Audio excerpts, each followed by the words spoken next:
అసలు నాకు అర్థం కాని ఇంకో విషయం ఏంటంటే సుప్రీంకోర్టు హానరబుల్ జస్టిస్ ఏం చెప్పారంటే ఇమీడియట్గా ఢిల్లీలో ఉన్న అన్ని స్ట్రీట్ డాగ్స్ని క్యాప్చర్ చేసి ఒక షెల్టర్లో బంధించండి అని చెప్పారంట.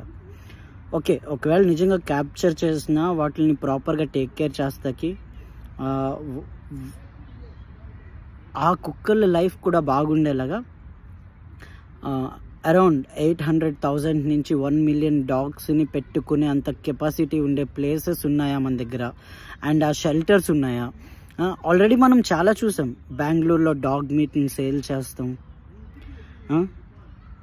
తర్వాత టైం పాస్కి వాళ్ళ సంతోషం కోసం కుక్కలను కొడతాం. ఇలాంటి చాలా క్రూవల్ వీడియోస్ అన్నీ చూస్తాం మనం. ఇప్పుడు జస్ట్ ఎవడో కొడితేనే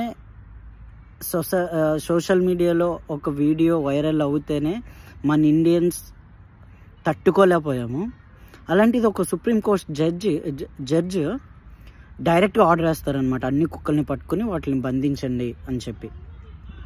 ఓకే, రీజన్ చాలా స్ట్రాంగ్ రీజన్ ఉంది వెనకాల. బికాజ్ డాగ్ బైట్ తర్వాత కొంతమంది రైబీస్ అది వచ్చి చనిపోయారు. అది నాకు కూడా బాధాకరమే, లేదని అనట్లేదు. కానీ ఒక కుక్కకి అంటే ఒక డాగ్కి రోగం వస్తే అది కుక్క మిస్టేకా? అదే హానరబుల్ జస్టిస్కి ఫీవర్ వస్తే ఆ ఫీవర్కి మెడిసిన్ లేకపోతే అది honourable justice మిస్టేకా?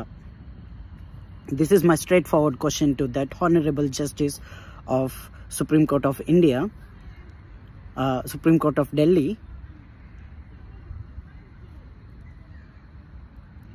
When you affected with some virus, it's your mistake? No. And let me remember you one thing. When you are suffering with something and when you visited hospital, if the doctors are not treating, then it's a doctor mistake.